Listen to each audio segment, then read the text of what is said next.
Jay-Z, it's all about sex. It's all about a man placing his reproductive organ within a woman's reproductive organ. That's what it's all about. That's what sells. If you want to sell a car, unclothe a woman and just put her on the car and they'll buy that car. You want to sell a beer? Get an attractive woman, unclothe her, and sell the beer. In music that our children are listening to, our young people are listening to, they're listening to the bigger you are, the better you are. It makes no difference whether I care for you or not, just as long as you're big. That's all that matters. In Africa, we had rites of passage, where we taught our children what sex was about. And this part of the tape, I would like our young people to listen to. I want them to hear about this act and what it really is. That the greatest gift that has been given to us as a people is the end result of that act. J.A. Rogers says in Sex and Race that when you have sex without the intention of bringing forward a child, that's lust. That the purpose of the act is to bring forward a child. So anyone who engages in the act may enjoy the act and a child not come, but don't be surprised and upset if a child does come. Because the most ignorant thing I've ever heard a person say is, after having the act, I don't know how this happened.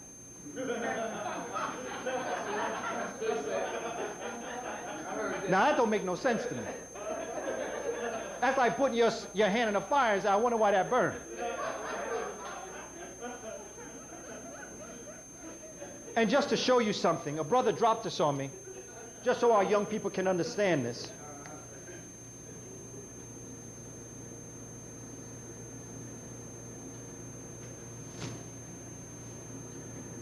Number 1, number 2, and number 3.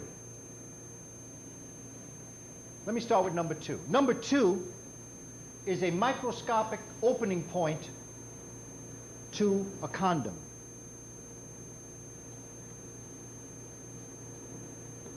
Number 2 is the microscopic opening to a condom. Number 3 is the head, number 1 of sperm. Number 3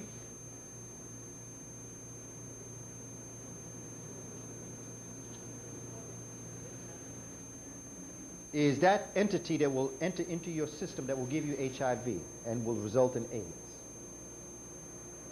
We're telling our children to use a condom, knowing you may not get pregnant when you use a condom, but if they got HIV, so do you. Because as you know, this can't fit in here, but this can. Condom don't help you. All right.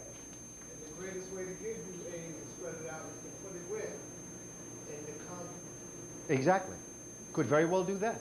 Why do you think they give them out free in the so-called black community? It could very well be. But the one thing we know is that when we were in Africa, and we used to teach our children how to conduct themselves, that sacred act that brings forward life also brings forward death. The abuse of it, in any way, shape, and form, just like you have God and the devil, you have good and you have evil. For everything that exists, it's not the entity itself that you should be concerned about, it's how you use it. And so we have to teach our children the truth. If you're going to engage in it, don't put a condom on and think you're safe. There is no such thing as safe sex. And we got to teach our children this. See, in Africa, before the European had contacted us, we did not have communicable disease like this. They brought communicable disease to Africa. Why? Because they are sick from within. Now, we in Africa, in the many nations of Africa, in the hot climate, we got sick by a mosquito that came in and got us, or a tsetse fly that came in and got us, or a food that we ate that had something in it that we shouldn't have eaten. We got sick from the outside that infected the inside. Europeans are sick inside and sneeze, cough, talk, breathe out, and they send their sickness from inside out. That's what a communicable disease is. You communicate it. in the essence of your presence. There was a time amongst Native American people they had none of these diseases. The common cold was unheard of in Africa. Gonorrhea, syphilis, didn't exist. This is what we have to teach our children. But as we round out this piece, and then we're going to get into the math and science, this is what I want to talk about. And this is something that Dr. Jewel Pookrum spoke to us about one time. And she talked about the act itself. You know, all the time you don't always get pregnant when you engage in the act, man and woman. But that there's another thing that happens. It's called premature ejaculation. It is when a man is so caught up in his own selfish act that because it really relates on him, because it's according to how long he can stay strong, that determines the act itself in many different ways. We all adults here, so you understand what I'm saying. Once a man gets soft, it is very difficult for him to continue the act. But when a man's psychology is all about getting in, getting mine, and jumping out, he doesn't go in there knowing why he went in there in the first place. This is what I've learned. And if I could teach anything to a young brother, I'd want to teach him this. Melanin, the production of melanin in the human body, is in every organ and gland, as we've spoken about. In a reproductive organ, in a female, it is a magnet. The egg becomes a magnet. This is why they say we populate like rabbits.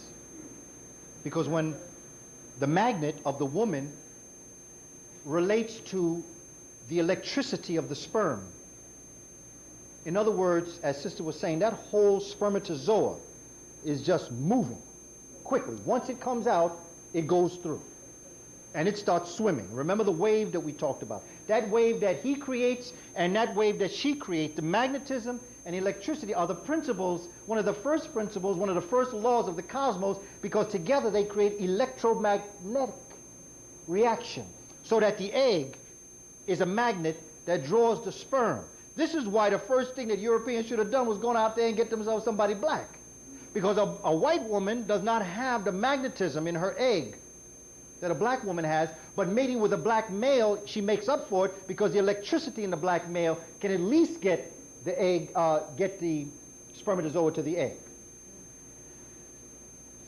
The white man should have found himself a black woman because the lack of the electricity in the spermatozoa of the white man could be made up by the magnetism of the black woman's egg.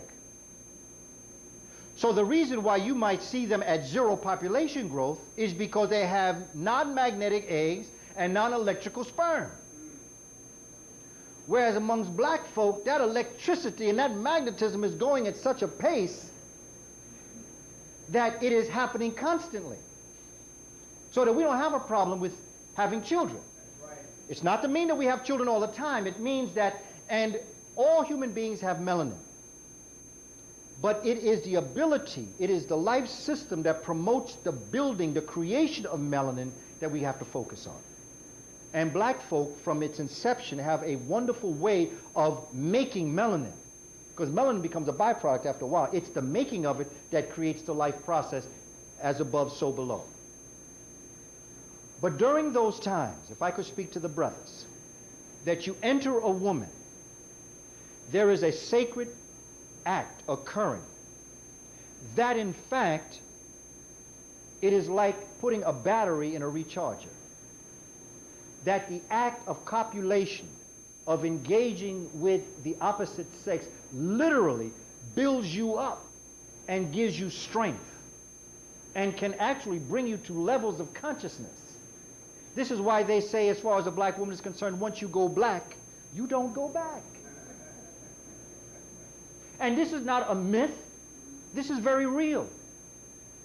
Biologically and physically speaking, what a woman can do for a black man sexually goes beyond explanation in terms of who we are as a people. Now, where does this serve? This serves in the rites of passage.